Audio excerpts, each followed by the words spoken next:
please give your undivided attention to our keynote speaker, Curt Steinhorst. Thank you, Bjorn, and good afternoon, good morning, good evening. I'm very excited to get to spend some time with you at the end of 2020. We have 50 days left, but who's counting anyways at this point? We're at that point where we're looking back on the year. I don't know about you, but it's pretty much gone according to plan. I'm feeling really good about hitting all of our objectives we set out, or maybe not. Maybe it's been slightly different than what we anticipated. So let's get out of 2020 for a moment. I want to start by taking us back to July of 1991. And in the middle of the summer in Seattle, there was this interesting dinner party that took place, hosted by Bill Gates' father. And the point of the dinner party was to introduce Bill Gates, his son, to Warren Buffett, two of the 5 wealthiest people in the world who had never met. And Bill Gates' father actually says, I want to do a fun experiment. I'm going to give each of you a note card. I want you to write the one reason that you are as successful as you are. And Bill and Warren each wrote one word down. And at the same time, they flipped over their note card and both of them had the same word on it: focus. Focus. I don't have to convince you that focus is incredibly powerful. In fact, we're drawn to people who have the ability to direct their attention in particularly valuable and disciplined ways to drive rare and differentiated value. We watch documentaries on them. We enjoy the sports of the Olympics, The Last Dance. I don't know if you haven't seen that documentary about Michael Jordan. If you haven't, I have no idea what you were doing during quarantine, but that's neither here nor there. We are drawn to people who have the ability to focus. Of course, Bill Gates used all of his focus to design technology that ensured the rest of us had no shot.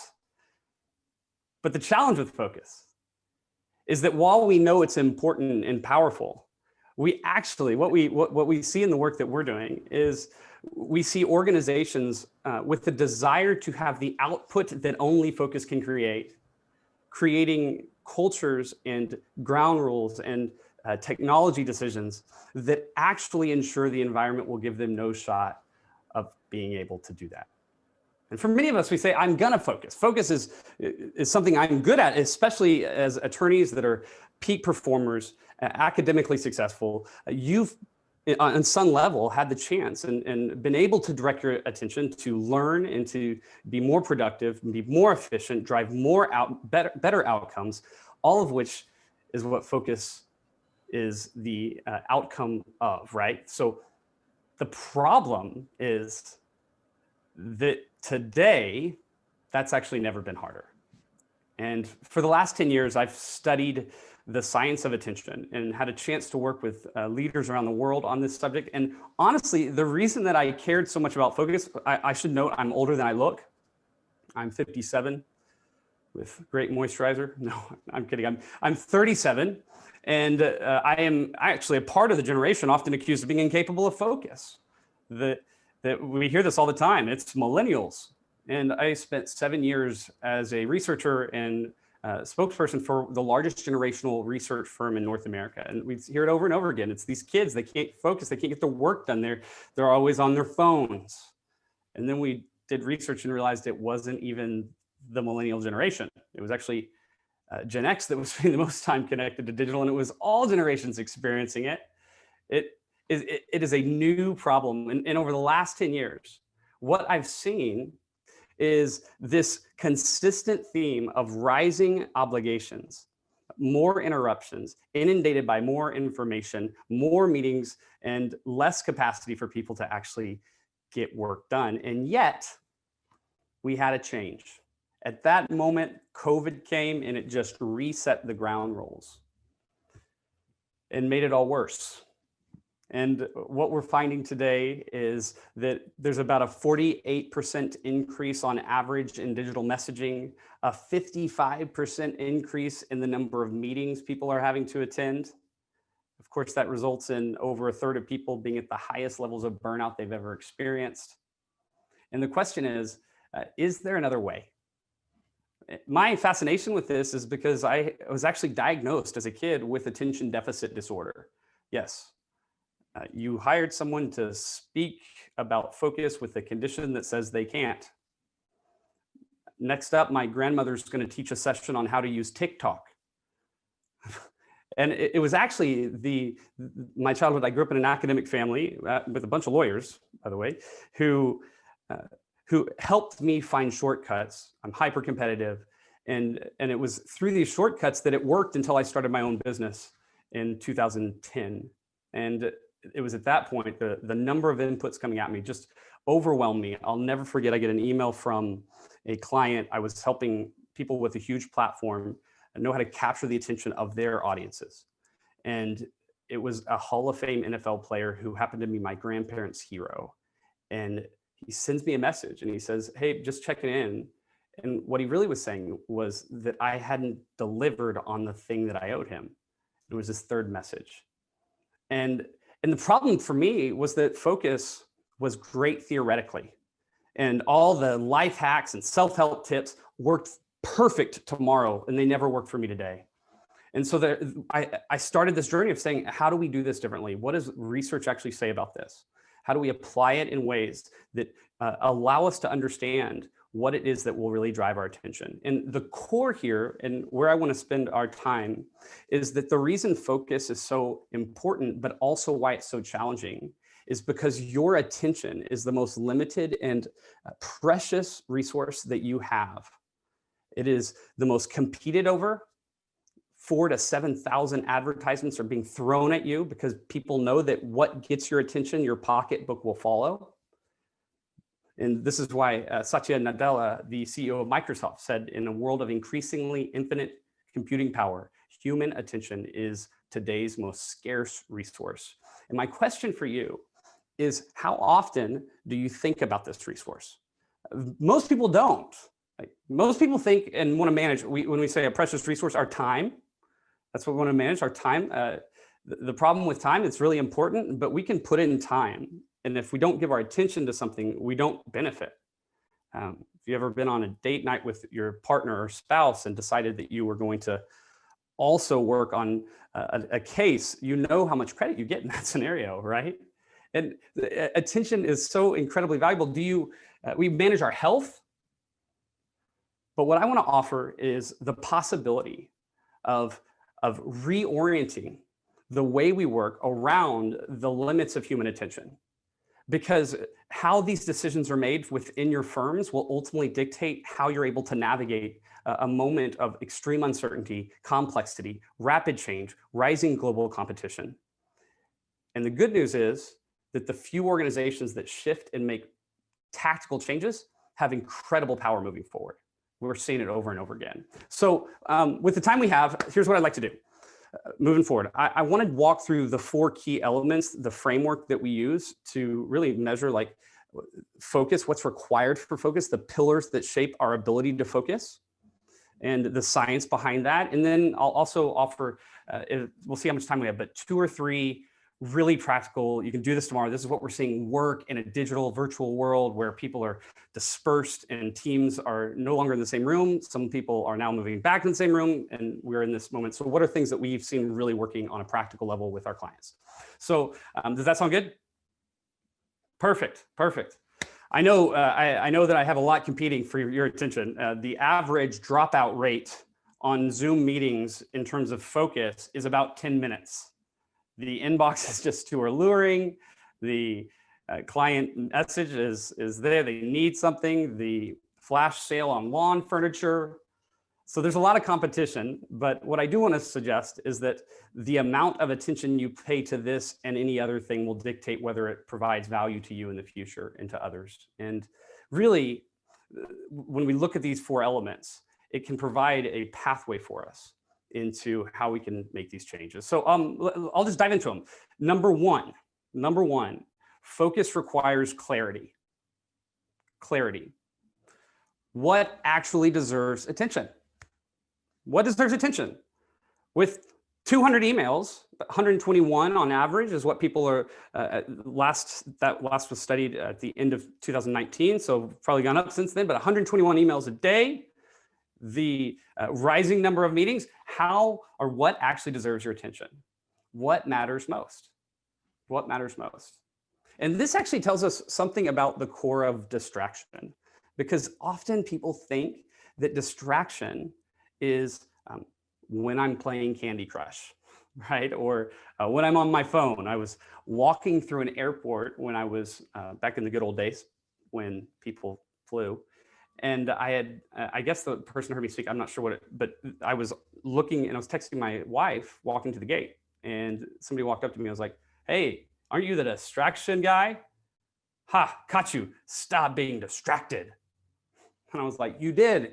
You got me. I am distracted by you. You are my distraction. Technology in this case is not my distraction, because focus is given to what matters most. The key with focus is the alignment of what deserves attention and what gets attention. What matters most?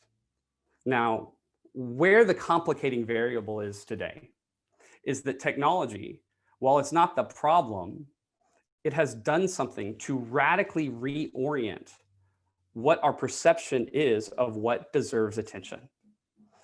That for all of history, the space you occupied constrained what made sense and what mattered, right? If you were in a field, you were working. If you were at home, you were with your family, or kitchen, you were eating, bedroom, you were sleeping, bathroom, you were going to the bathroom.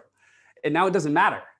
It has brought everything into assured availability, is what the philosopher Martin Heidegger describes technology as. Meaning that now anything and everything from anywhere at any time, all is available to you right here, which can create some confusion.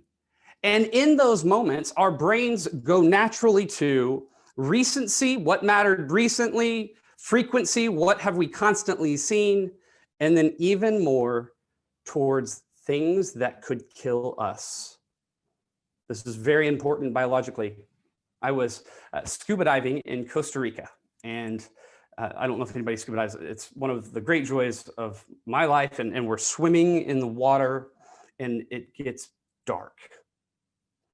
And so I flip up, and I see less than 3 feet above me is a fish the size of a school bus, literally. So I took a bathroom break, and I start thinking through my options. I've never been in this situation before. I don't want to die, but I have seen the movie. I have red hair. I die first. And so we need a plot twist. I end up grabbing the instructor who was right below me, and I flip him between me and the fish. It was his turn. That was part of the deal. And he starts swimming towards the fish, which was probably the best moment of my life when he swam towards it. And the reason is he knew what it was. It was a whale shark, which is the largest fish in the ocean, but an entirely docile one. My brain didn't need to, it didn't take work for my brain to go towards that. Anytime there's something new that comes into our surroundings that is a potential threat, we give it full attention. That's how it works. But here's where it gets complicated with the way technology brings stuff into space. In fact, I'll share this research. April 2013, Boston Marathon is being run. And I remember this because my wife and I were watching it because my wife's a marathoner. I don't run marathons. I get bored too easily and tired. That's the other thing. It makes me tired. And so we were watching it, and then 2 bombs go off 50 yards from the finish line. This incredible tragedy at a moment of triumph. We see the best and the worst of humanity right there. Except a study out of the University of California at Irvine showed that people who were at the event experienced less trauma and stress than those who consumed lots of media on it. Meaning that in a world where there's over 200% increase in watching the news, where 79% of people are diving into COVID data on a daily basis, if not multiple times a day, I'm not saying that those things don't matter. What I am saying is that when we end up having the perception that everything everywhere matters and things that we have no control over, end up occupying our attention, it's debilitating, it's confusing, and ultimately it's distracting. Clarity is about knowing what matters most. Do you know what matters most? Okay, that's one. Number two, I lingered there too much. There's lots of implications for these, but I'm just hitting the high level. Two is capacity. So clarity, do I know what I'm supposed to do? To capacity, do I have the space and time and ability to get it done? How much can you do in a given period? How much can you do at a time? The answer is probably more than most people. That's the reality. Not everyone can do the same amount. Not everyone's capable of the same amount. You can reliably do more than most people. But can you accurately assess how much you can do? And is the way that you're doing it hindering or helping the quality of the performance that you're doing for your clients? And that's the question I have. My kid, I have a 6-year-old. It turns out kids are demanding coworkers. Never expected that, but he's learning math. This is called the doubles wrap. It's super cool. It's a way to learn like 1 + 1 = 2. Ooh, and I know all of this really well, and I would sing it, but it's terrible. And I'm guessing that no one here needs to be reminded that 9 + 9 = 18. Here's the problem. Harvard MBAs, when adding simple arithmetic to a primary essay assignment, the essay quality went down to a 2nd grade level. It turns out people are really bad at multitasking. 70% of college students think they're better than average, and those that think they're best are typically worse. We don't assess well on this. There are tasks that we can do simultaneously if it doesn't require active attention. But if it involves language, you can't do 2 things at once. You probably know this though. Like, you've ever been on a call with a client, you're just sitting in maybe, and you get a text from your spouse or something, and you've started texting, and then they're like, well, what do you think? I can see it both ways. Like, nope, you can't, right? We can't do that. It's actually switching tasks. And what happens there is there's on average a 40% drop in efficiency, massive downgrade in the quality of the labor, the quality of the work that we're doing. And in fact, if you're in an organization that values responsiveness as the evidence of responsibility, just hire 2nd graders, because constantly being interrupted is the best route to not getting any high quality, differentiated work done, right? So not only that, we lose our emotional connection to the work. We can't differentiate importance. Creativity goes down. There's all these implications for an environment that rewards interruption. And yet that's what we do.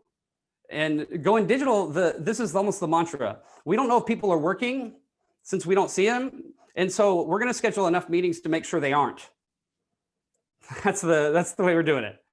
And here's the other piece you need to know about meetings is on virtual meetings, 30 to 40 minutes is when we see the beta and gamma waves start to drop, which are the waves in your brain that are associated with focus. So, you know, we zone out at 10, but we come back, it starts to depreciate here. After 2 hours in a day of digital virtual meetings, cortisol levels start spiking. That's how it works. And this is a real problem, because over and over again, the incentives are misaligned for meeting and engaging in check-ins. We're going to meet more. We're going to meet more. And in fact, we do this exercise as a part of, we created this 4-week program called the Focus Fit Challenge with a team at Nike. And it's micro 10 minutes a day, learning to get all the team on the same page. It's fun, but I was meeting with this team, and one of the activities is really organizing the type of work for the time your energy and focus is strongest, because focus is a depreciating asset. And one of the leaders said, no, but I can't change my schedule because my schedule goes like this: meeting, meeting, meeting, meeting, meeting, meeting, meeting. That's my schedule. That's it.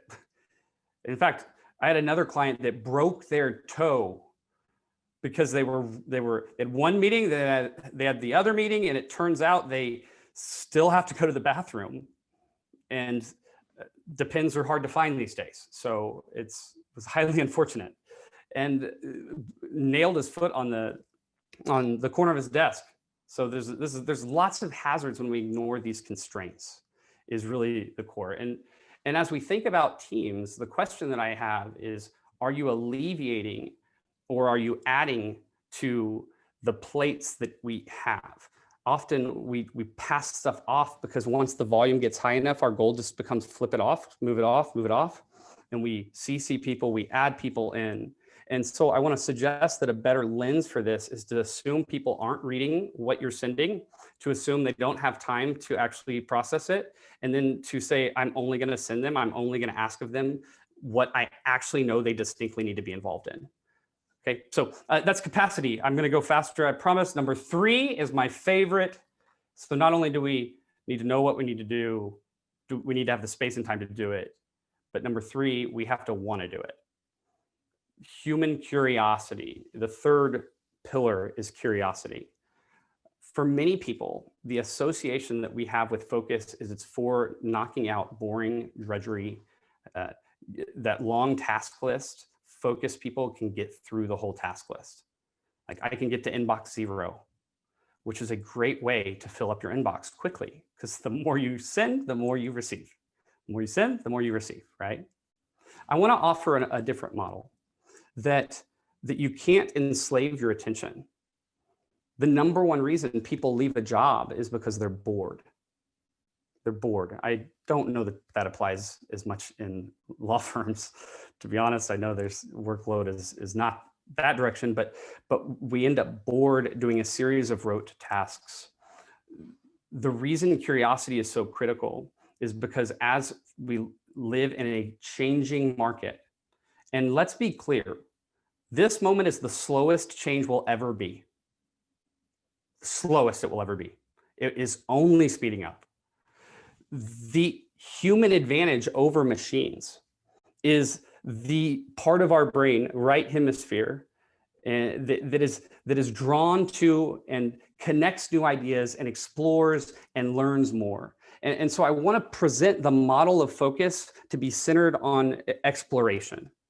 There's a map called the Hunt Linux Globe in 1509, and it has on the map the phrase hic sunt dracones. I think that's how you say it. I don't speak Latin. I kind of speak Pig Latin, but that doesn't help me here. So it's hic sunt dracones, here be dragons.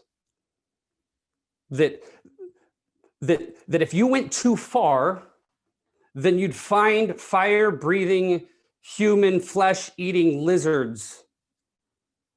That if it doesn't scare you, watch the documentary Game of Thrones, you will be scared. But people still went. We still went because the brain is wired. Neurogenesis occurs through the exploring and learning of new things, and it's exactly what we need in today's world. The problem is that technology has thrown so much information at us. It has given us the illusion that learning is easy and that we can tighten and learn more in less time.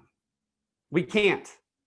We're consuming 500% the amount of information as someone in 1990, but we can't process it. It's called cognitive load, the amount of information we can put in short-term before nothing gets back to long-term storage. So instead, we want to ask, how do we incrementally explore to drive us towards mastery? How do we allow ourselves not to just be operating in efficiency, but for the space that we need for the type of attention that explores the unknown and restores our ability to then do the disciplined, knock it out type of work? That's the third one. Last one, fourth, is that not only do we need to know what to do we need to have the ability to do it? Do we need to want to do it? But it needs to matter to the people who matter to us. The fourth pillar is community. Your attention is not your own. Focus has never been an individual sport. Your ability to focus is a function, and what you focus on is a function of who you surround yourself with. The world is simply too big for us to see everything that needs attention. So we have other people that help us. Like my wife, when we got married a decade ago, and newlyweds, brushing my teeth, walk out of the room, and my wife's arms are like this, and she points down next to the bed and she says, "Curt, what is that?" And I learned that day that obvious questions don't have to be answered, because marriage is grand and divorce 100 grand.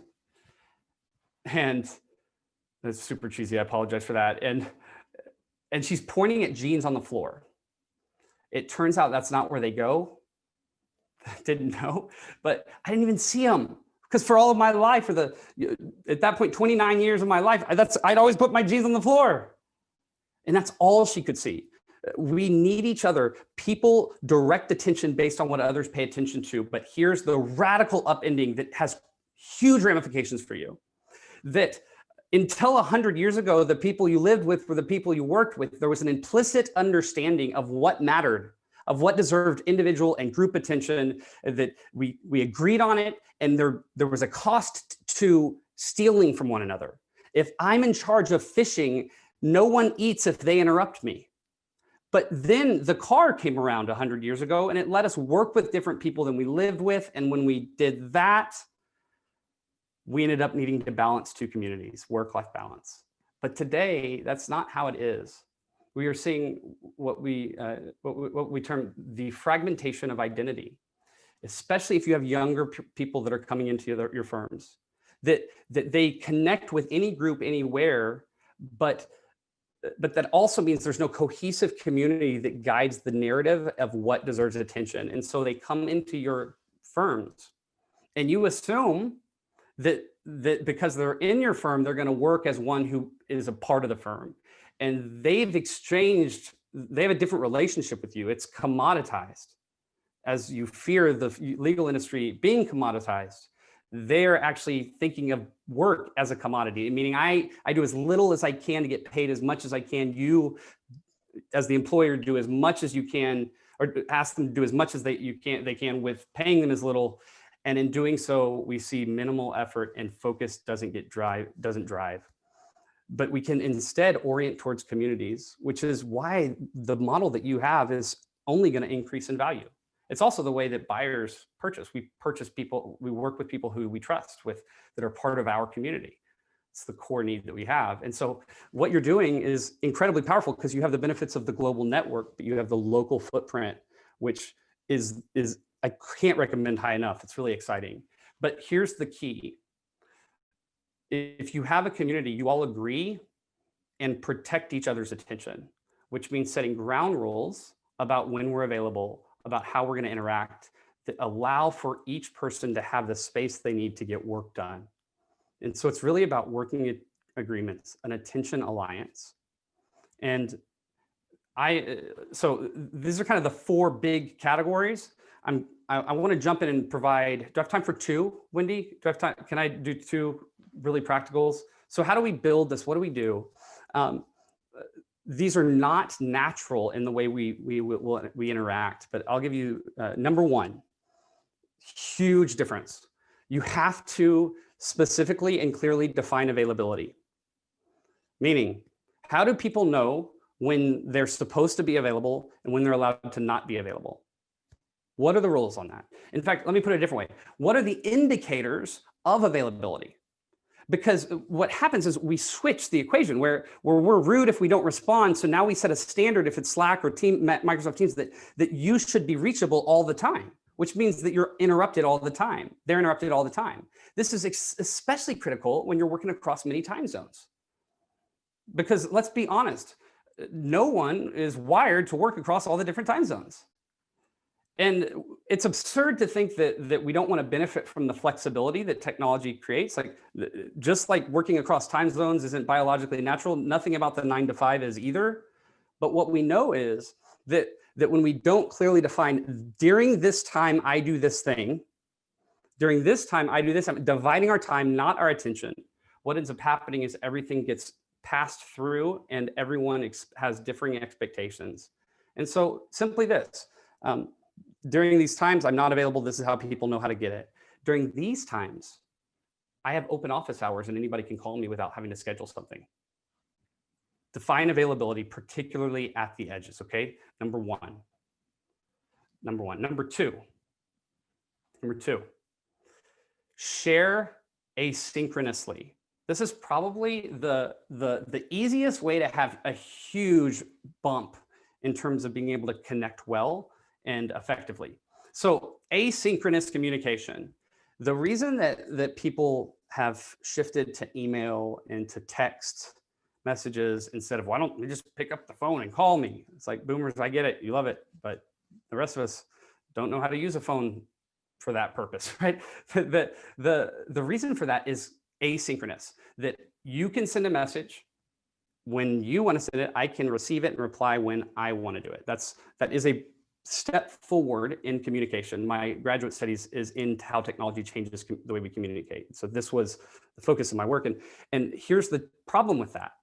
Even though that's a step forward, it misses critical elements. Our facial expressions, our eye contact, the tone of our voice. About 46% of messages that are intended to be sarcastic are misunderstood in text form. And there's what happens in the brain, it's called mirror neurons, that when I see your face and you smile, I know how you feel because my brain ignites similar neural patterns.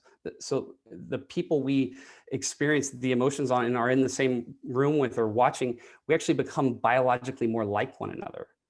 And we lose that in digital when we're just using written messages. So then what we do is we schedule meetings, but we don't actually have deeper culture when we're stuck in meetings that waste our time. And so the easy way to do this is shift check-ins and shift as many things as possible to video and audio asynchronous communication.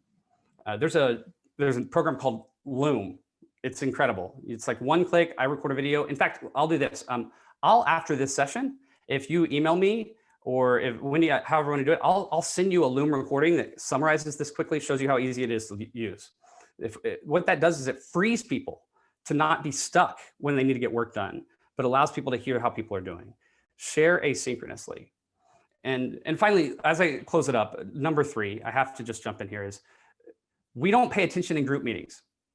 The more people in a meeting, the less anyone's paying attention. So we have to pivot this. 1, to sharing asynchronously, but 2, we replace it by connecting individually. I was in a conversation with the chief marketing officer of one of the world's largest banks. And she said to me that she had started calling people for an hour every day. She'd call different people a couple steps down the ladder. And she said it's the only time she gets real input. And it's the only time people feel really cared for. It turns out when we give our full attention to someone, they know what that means. They know what it means. It means we value them. And so if you have a team, track it. How often are you routinized one-on-one touch points? It's really the key. I'm gonna pause and jump in. We'll jump in with some questions, and then if you'll just give me a couple minutes on the back end to kind of close us up, that would be great. Okay. One question, Curt. What are the best ways to set boundaries from working at home besides times that you're available? What else works? Yeah, so it's interesting. I have this podcast thing that I do called The Focus Break, and I did one last week on Ode to the Commute. The reason that we're seeing and in fact, this is the #1 stressor right now globally out of a Harris Poll survey of 6,000 people, knowledge workers across the world, is the elimination of work-life boundaries, right? That we're actually adding an hour on each side, 200% increase in weekend messaging occurring. And the reason for that is because when we commute, we move space and we have time. And the body and the mind to transition from one area to another, one sphere of life to another, actually need that buffer. And so my recommendation is, how do you intentionally mind the gaps? Like, I know someone's from London, the Tube has the sign "Mind the Gaps." How do we create intentional space that allows us to close a chapter before we open the next? And for me, I literally just, I do a 5-minute thing where I look and I say, is there anything else that needs my attention? Okay, I'm good for now. I go into the next thing. I usually will do a short walk around the neighborhood or a jog, but doing something that involves physical movement as well as intentional time gaps is incredibly important. Another question from the group. How can partners in law firms keep their teams engaged when they're virtual? Yeah, So I said said part of it. There's literally no replacing one-on-ones. And then there's also this, getting on phone calls and Zoom messages just more isn't making you have a more connected team. In fact, it can cause the opposite. So how do we get off of those, then make sure the ones we are on are really valuable? And so that's the one-on-ones. Number two, it's how do you gather around shared interests rather than just updates? Meaning, if you want to create intentional growth, what are we all learning? Have someone do a once a week, the team, or once a month, like, I bet you didn't know this was interesting. Curate something that fascinates them that others can do. Like, allow for the things that are more social to be around interests rather than just around happy hour. Another really powerful one, we implemented this with a dairy company called Saputo Foods, and incredible results on this. Set up one-on-one Zoom meetings once a week, like Zoom coffee with team members with one another. Because what happens is, if you're in the same office, you end up getting the benefits of the person who you wouldn't naturally ask for help on a case or on a project. Like, they're not my direct report, they're not on the case. I wouldn't go and ask them this if it was in a virtual environment, but I actually would benefit from their perspective in a normal physical environment. And so 30-minute Zoom coffees once a week with different people on a rotating basis can keep people connected, and also has a lot of benefits in terms of like expanding and creative and thinking better about your work.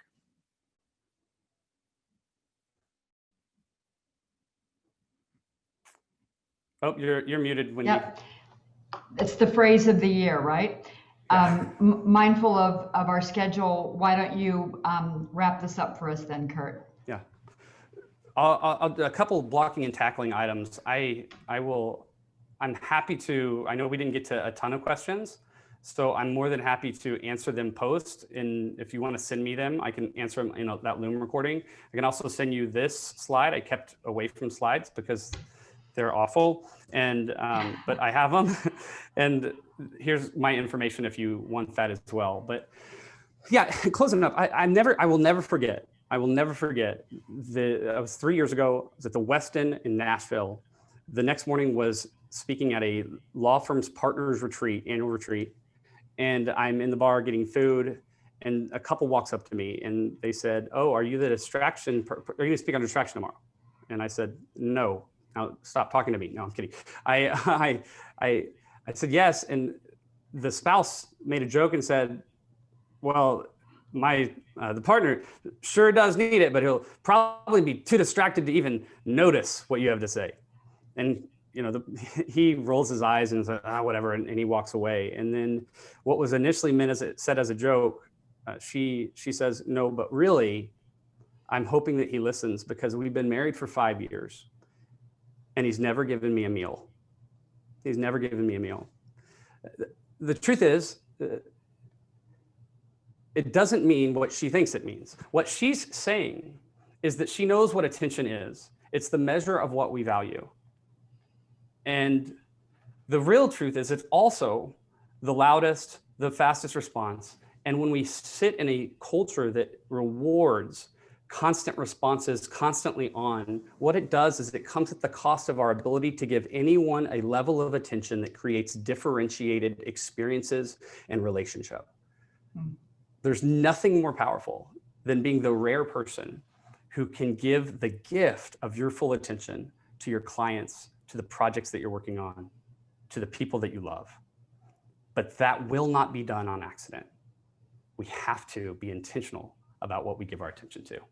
Thank you.